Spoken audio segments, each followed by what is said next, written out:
Makeover Monday Challenge, a weekly challenge brought to you by the Paper Crafters Library and Sunny Stampin' Studios.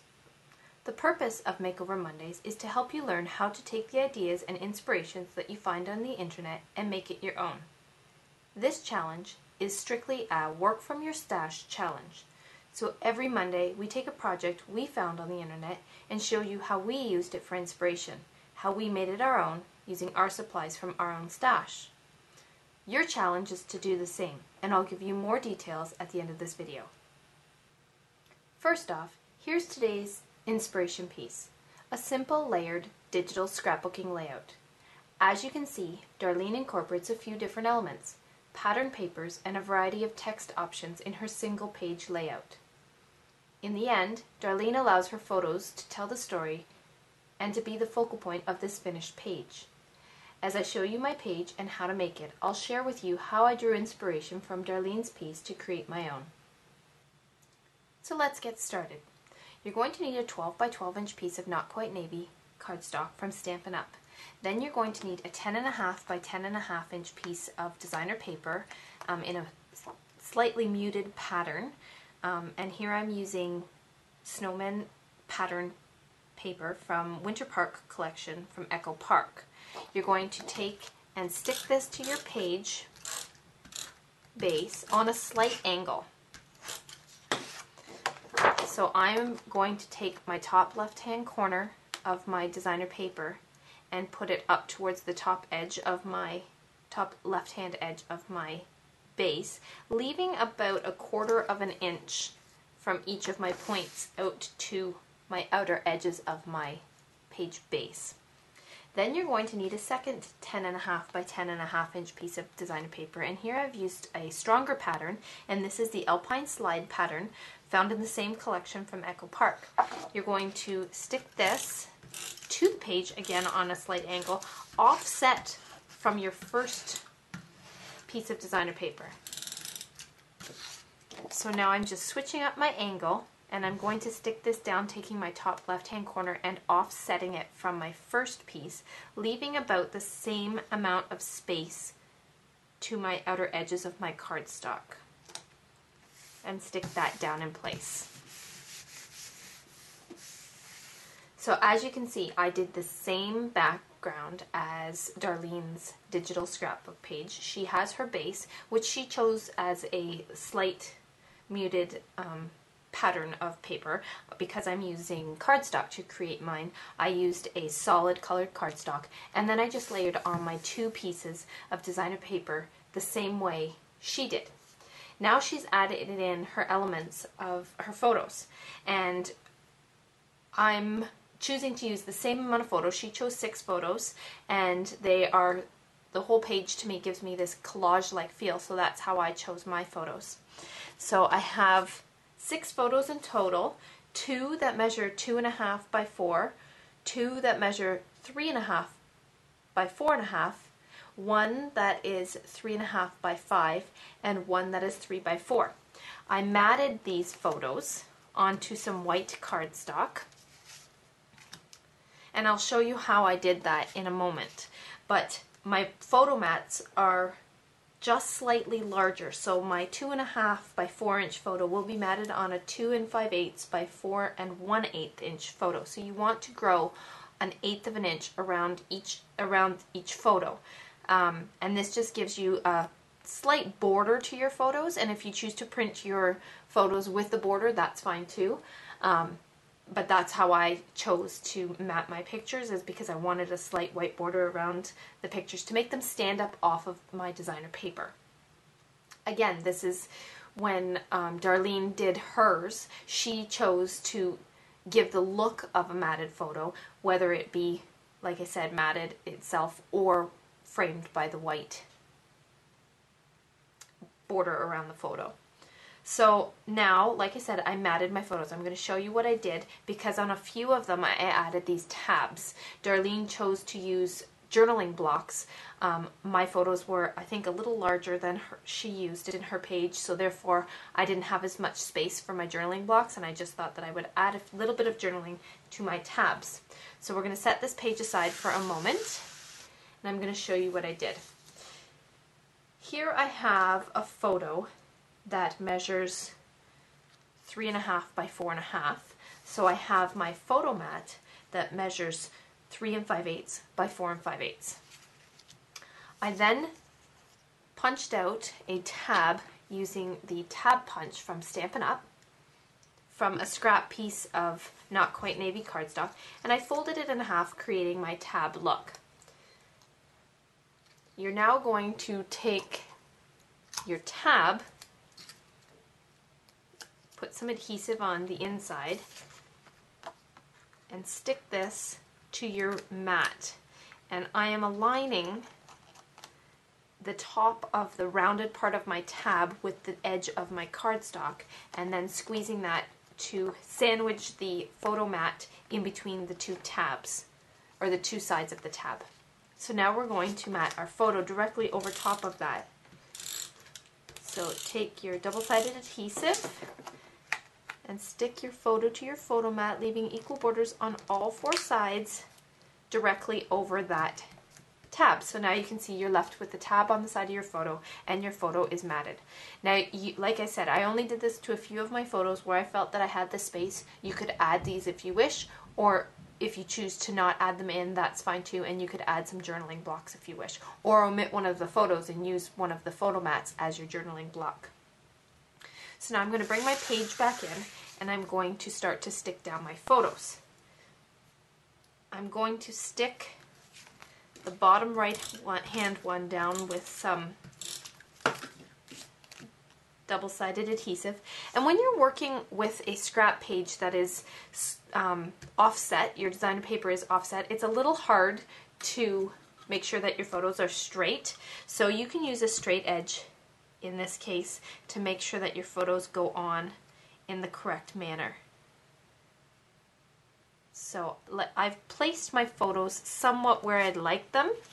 They will slightly overlap to give that same collage feel as Darlene had in her photos.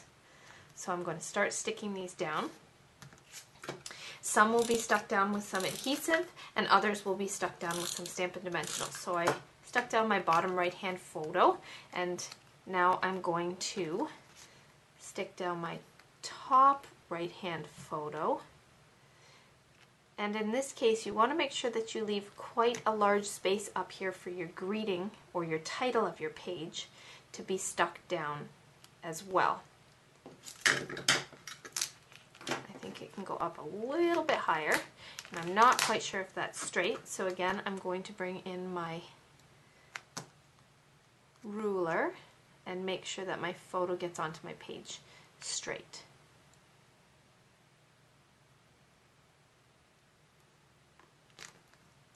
So now that you have that photo stuck down, we're going to take your center left-hand side photo, and you're going to stick this to the page using some Stampin' Dimensionals. And I'm doing this because it will be overlapping your right-hand side photo slightly. So I want it raised up so that my corners don't fight with one another. So again, I'm bringing in my ruler, and I'm just making sure that I have it perfectly straight when I stick it down. If you look at Darlene's inspiration page, you will see that some of her photos do overlap, and that's where I drew that inspiration from. Again, making that collage feel page. So now I'm going to stick my bottom left-hand photo down, a slightly smaller photo, to the bottom left-hand corner.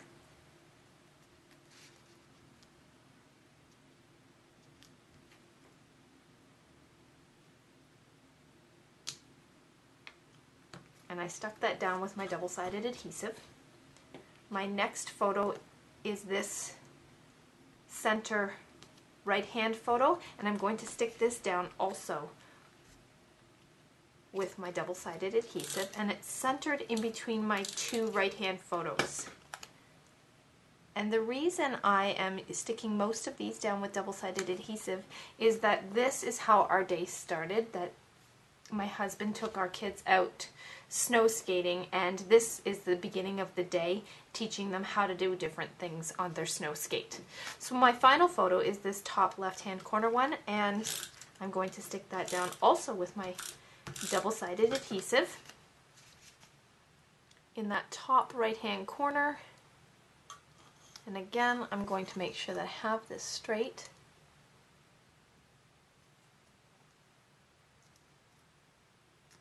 And go ahead and stick that down. So when I stuck my photos down, I made sure that my tabs were still over my designer paper because they are the same color as the back page base. If they're overlapping, you won't really see them. So now I have my 6 photos and my journaling tabs laid out on my page. It's very similar to Darlene's page layout, and I wanted to add some elements. In the bottom left or bottom right hand corner and the top left hand corner of Darlene's page, she added in some flourish type of vine elements, and because I'm doing an outdoor snow page, I'm going to add in some snowflake elements found in the Echo Park Winter Park collection. So I'm just going to add my snowflake here directly over my top left hand corner and stick that down. And then I have a large white flourish found in the same collection. It's a snowflake with a flourish, and it reminded me very much of the vines that Darlene used. So I'm going to stick that in my bottom right hand corner over my photo and designer paper.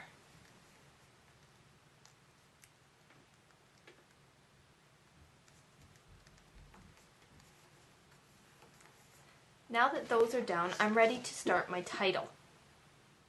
So Darlene used these circular letters that coordinated very well with her page, and added some very bold lettering to the center of her title circles.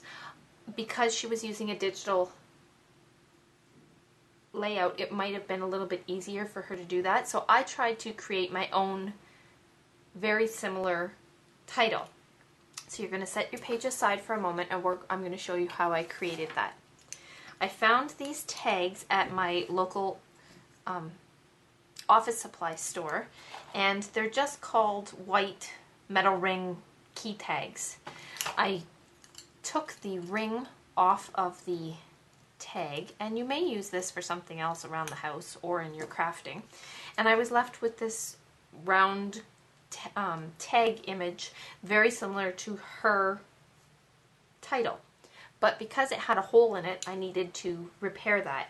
So I took a scrap piece of white cardstock, and I'm using a 1 1/8 inch circle punch, and I just punched out a plain white circle, and I found that this was the exact size of the white cardstock that's in the center of my tag. So I needed to just stick that down. So I did so using my double-sided adhesive.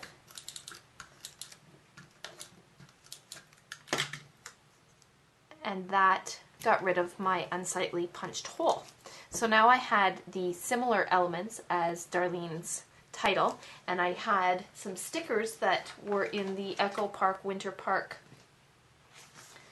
collection that were just alphabet letters, and I chose to spell out snow. So I just stuck my stickers to the center of my metal key circle pieces. So now you can bring your page back in, and I'm going to show you how to stick this down to your page. So I'm going to lay each letter on the top of my page like so. And Darlene had hers overlapping. If you chose to, you could overlap them like so. I'm going to stick these down using some Stampin' Dimensionals, as I do want them to slightly pop off my page. So just place a dimensional on the back of each of your letters, and then start sticking them down.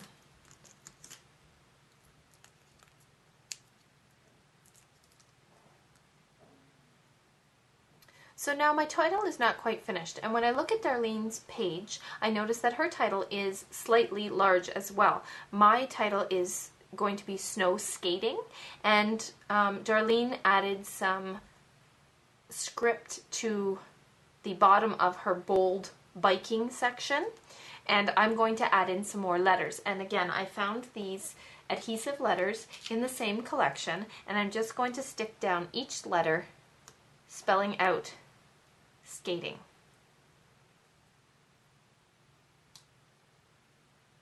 And I'm slightly overhanging my photo here just below my snow section. You could use a ruler for this, but because my title is slightly askew, I'm okay if my skating is also in the same manner. So at this point, Darlene couldn't add any extra elements to hers. I would choose to add some rhinestones as well as my journaling to my tab, and I'm going to use a white gel pen to add the journaling, and I'm going to use some basic rhinestones to embellish my snowflakes at this time. So as you can see, I've come in with a white gel pen and I've added some journaling to my tabs as well as adding rhinestones to my snowflakes. I drew inspiration from Darlene's by using the same amount of photos, creating my title in a similar manner, as well as offsetting my background designer paper patterns in the same way that she did in her digital layout. So this is what my finished project looks like. Now it's your turn. So here's how the challenge works. Create your own project using Darlene's for inspiration. While I chose to create a scrapbook page similar to Darlene's, use hers for inspiration to create any kind of project that you'd like. Post your projects on your blog or online photo gallery, and then come back to the Paper Crafters Library blog. Scroll to the bottom of the Makeover Monday challenge post. Click on the In Links button and link to your blog post. If you're watching this video from somewhere other than our blog post, in the description section of the video, there will be a direct link to the Makeover Monday blog post. We will draw one name from all our participants on Monday, February 13th, and the winner will receive one of our spring grab bags, featuring over $30 of spring-themed paper crafting products.